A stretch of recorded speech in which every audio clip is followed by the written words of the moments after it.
This ring, it's the greatest weapon in the universe. When and if to use it, that's the whole ball game, Junior.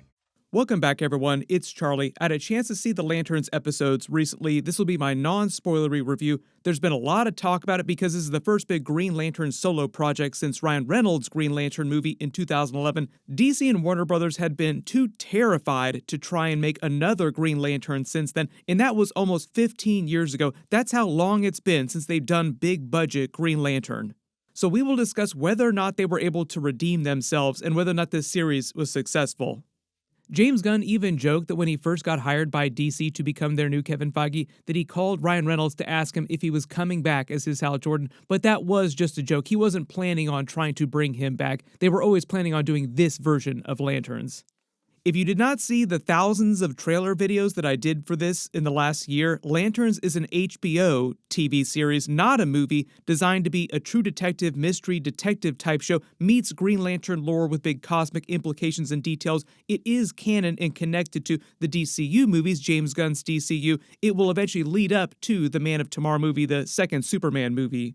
But Lanterns wasn't designed to just be a Man of Tomorrow prequel. It was designed to be its own thing that just has some connective tissue with the Man of Tomorrow movie in the present day of the DCU. It primarily takes place on Earth with an older Hal Jordan later in his career with Green Lantern Corps training a rookie John Stewart who's just been selected by the Guardians of Oa to become the next Lantern of Earth in this sector of space. And it's before or around the time that Guy Gardner is about to get his Green Lantern ring too. So when the series initially begins earlier in the timeline, Guy Gardner has not gotten his Green Lantern ring yet. But within a couple of years of that, closer to the present day of the DCU, like a couple of years at least before the events of the first Superman movie in 2025, Guy Gardner has gotten his Green Lantern ring. So that by the events of the Man of Tomorrow movie a couple years after that, 2026, 2027 in the DCU, there are multiple Green Lanterns on Earth. The series does jump around a lot in Hal Jordan's timeline, though, from his early days as Green Lantern back in the 80s and 90s through 10-year intervals, saying that he got the ring in 1986, then we see him in 1996, then we learn about him during 2006, then 2016 is when most of the episodes take place, the present day of the actual series, when they're going around investigating this mystery in this small Nebraska town, and then the present day of the DCU briefly you see, and that's in 2026, right before the events of the Man of Tomorrow movie. Sinestro. You don't really believe he's your backup, do you, Hal? It does travel all over the sector of the galaxy that Hal Jordan and Earth's Green Lanterns are tasked with watching, but primarily it's meant to be an Earth-based series, especially for the first half of the series. But there are a lot of cosmic things going on, traditional space-based Green Lantern things you would expect when they tell you they're doing a Green Lantern series and you've read Green Lantern comics, so you're expecting to see some of the things you saw in those comics. Like, it's not just a detective show where you don't see any Green Lantern stuff. There's a lot of Green Lantern cosmic stuff happening, even in Episode 1. But Episode 1 does skew way more heavily towards the true detective side of the equation, and most of the cosmic stuff that we get at first is just Hal Jordan and the other characters talking about what things have happened in the galaxy, other big events, places off-world, with a lot of deep cuts for the Green Lantern lore, especially for Hal Jordan's origin and how he got the ring in the DCU in the first place. Hal Jordan is played by Kyle Chandler, who's fantastic. Loved all of his stuff. Most of you remember him from Friday Night Lights, and there are some Friday Night Lights vibes in the first couple of episodes. Jon Stewart is played by Aaron Pierre, who's been fantastic in the episodes I've seen so far. I haven't seen a lot of his other stuff. Most of my knowledge of him before this comes from Rebel Ridge. And even though they cast Kyle Chandler primarily to be the older, grittier, disillusioned Hal Jordan, like much later in his career, because the series does jump around in his timeline decade to decade, we meet younger versions of him at those 10-year intervals, and each version feels very different based on the things that have happened, like the big WTF things that happened during those different decades. The main part of the series with them investigating the larger mystery that has universe-altering consequences is set in 2016 in this small Nebraska town. 10 years before the present day of the DCU. Present day, like I said, right before the events of the Man of Tomorrow movie in 2026. And I think based on what James Gunn has said, the Man of Tomorrow movie actually takes place in 2027 because that's the year it's releasing, and the DCU is meant to move in real time like that. addressing the Ryan Reynolds-sized Green Lantern elephant in the room. One of the biggest differences from the Ryan Reynolds Green Lantern movie was that Hal Jordan during that was getting his ring, traditional origin story, heavy use of CG, which Ryan Reynolds later made fun of in his Deadpool movies constantly, for a number of reasons, story-based jokes, because he said that that movie was a disaster on a story level and a practical level, jokes about the production design like his actual supersuit, just a number of reasons for Ryan Reynolds to rip himself. He loves to make fun of himself. Of course. And please don't make the supersuit green. Or animated. The entire tone, the vibe of the movie were way bigger, brighter, even skewing silly at times, like they really wanted younger kids to enjoy that movie, leaning heavily into the Ryan Reynolds jokes per minute rates. This new HBO Lantern series could not be more different than that. It is the exact opposite of that. It's not 100% stone cold serious. There is comedy. Hal Jordan does tell jokes, but if you ever watch the True Detective series, it feels like a lot of the jokes that Matthew McConaughey and Woody Harrelson have in that series. Very sardonic and occasionally cracking wise. Greg Berlanti and Mark Guggenheim from the Arrowverse shows back in the day, like I did all kinds of Flash episodes, Arrow episodes, all the Arrowverse shows, Crisis on Infinite Earths, they were originally hired to make a version of this Lantern series a couple years ago, but HBO fired them because in their own words, like they don't have hard feelings for HBO, but HBO did quietly ask them to leave. They said it's because HBO asked them to make a True Detective Green Lantern show, but they did not want to do that. So Damon Lindelof, who just did the Watchmen HBO series, most people remember him from Lost. He's done a bunch of other stuff, but he has also been a lifelong Green Lantern and comic book fan. This is actually him in a Green Lantern shirt repping the comics back at the Lost Season 1 San Diego Comic-Con panel in the early 2000s, like long before he ever worked on a lot of these big projects. Chris Mundy, who's the actual showrunner, and then Tom King, who most of you know from all of his DC comics, he's been writing a ton of the DCU TV series and helping with some of the movies too, but mostly the TV series, including the Mr. Miracle show that's in the middle of adapting his Mr. Miracle comic book, all ended up making that True Detective Green Lantern show. So if you've read Green Lantern comics before, even if you're not like a hardcore Green Lantern fan, then your real homework actually for this is going to be watching some episodes of True Detective Season 1 to get the vibe of the series, especially the first half of the series. And when you're talking about True Detective comparisons, I'm mostly talking about True Detective Season 1, which I think most people will agree is the strongest season of that show. As of me posting this video, I have not seen all the episodes. HBO is still holding back some major reveals on mystery character identities, big story reveals, but all the casting so far feels great. Like all the main characters, even the supporting characters too, feel solid. My father-in-law's got paper on you and you haven't even met him yet. He's not a man you want to owe. Sounds like a woman in debt.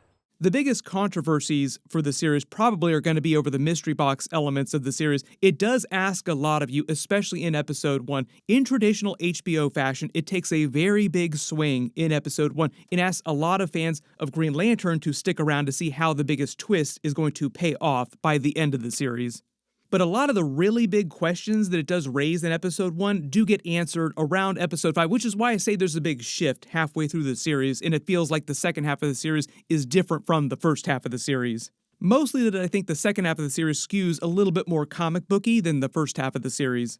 I literally just got done doing my House of the Dragon Season 3 episode videos, like we just got done with the finale. I've done Game of Thrones episode videos since the beginning of that, almost 15 years ago. So if you've ever watched any of those episodes, you know how HBO loves taking their huge swings, big plot twists that they pay off later in the series. And that's what's happening in Lanterns right now. But one of the bigger problems with a lot of comic book-based series, especially with the new DCU HBO series, is they're mostly viewed by younger audiences, or younger audiences expect to be able to watch them, or parents expect for their kids, like little younger kids, to be able to watch comic book series. And this Lantern series is definitely not a series designed for those younger, like very little kid fans. It's very adult, R-rated, mature Green Lantern series for adults. It is designed from the ground up to be a traditional HBO Sunday night show like True Detective or The Sopranos or Game of Thrones, So if you're wondering why HBO made a show for a comic book that younger children cannot watch, you probably just forgot that it was HBO who was making it, not DC. DC basically just let HBO use the characters and gave them some oversight on character details and help weaving it in and out of the movies because it is canon to the DCU. Aaron Pierre's Jon Stewart will appear in the Superman Man of Tomorrow movie next year. So even though James Gunn is overseeing all these things, he's like the Kevin Feige of DC, he didn't actually do a lot of work on the Lantern series. He just gave them a little bit of oversight. The series is designed to run for multiple seasons, but they did say that the underlying big mystery of season 1 will be wrapped up and questions answered by the finale. So when they do a season 2, it'll start a new mystery that spins out of some new teaser in the finale, which I have not seen as of me posting this video. There are a few minor tweaks to the Green Lantern lore and timelines of all the major characters just to help them all fit in the current James Gunn DCU continuity, but for the most part, all of the lore is accurate to the comics, with the exception being we have to remember that a lot of the Green Lantern lore has been retconned over the many years of the comics, and if you've been a long-time Green Lantern comic book reader, you will clock all the big name drops and background details pretty quickly. Have you ever talked with the other Lanterns? I'm the only human. They're aliens. One of them's a fucking squirrel. But it does feel like they designed a Green Lantern HBO series that both comic book readers and new fans who don't read comics would enjoy.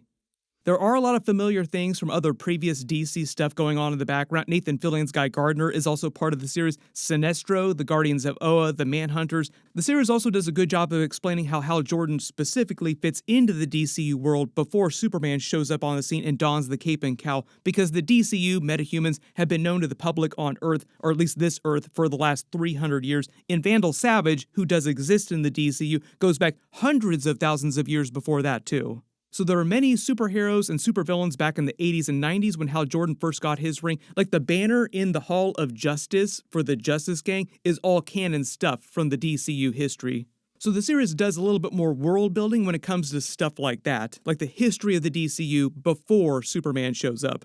But like I said, the first half of the series is mostly true detective vibes with some Green Lantern stuff, and then it sounds like the second half of the series skews way more comic booky and just gets way, way crazier heading up to the actual finale before the events of Man of Tomorrow. We can't really talk about those without getting into spoilers, so we'll leave a lot of those specific details and analysis for my weekly episode videos. My full episode 1 video will post Sunday night after it releases. It's taking over the House of the Dragon time slot Sunday nights. It's 8 episodes long, so that should give you an idea for HBO's high hopes and vibes that they want. This series is being viewed on the level of House of the Dragon, Game of Thrones, a traditional Sunday night HBO series, which opposed to Peacemaker was more of a DC thing, way weirder, but was still rated R and way more jokey and more for traditional superhero series that they put on Thursdays, as opposed to what they would view a traditional HBO series to be.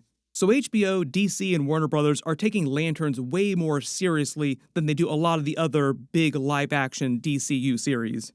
So the good news, I do think creatively, is a much better achievement than the Ryan Reynolds Green Lantern movie, but it is going to be a big ask for a lot of hardcore comic book pilled people who are not fans of traditional HBO shows like True Detective and are prepared for that kind of vibe. Once you do have a chance to see the series, post all your reactions in the comments below. I know there's going to be a ton of questions about the big mysteries that they raise in the first couple of episodes. I will address that during my breakdown videos. DC is also selling Lanterns rings now, so I'll try to do a ring giveaway in all my episode videos, just like I used to do with my Flash ring giveaways in my Flash episodes.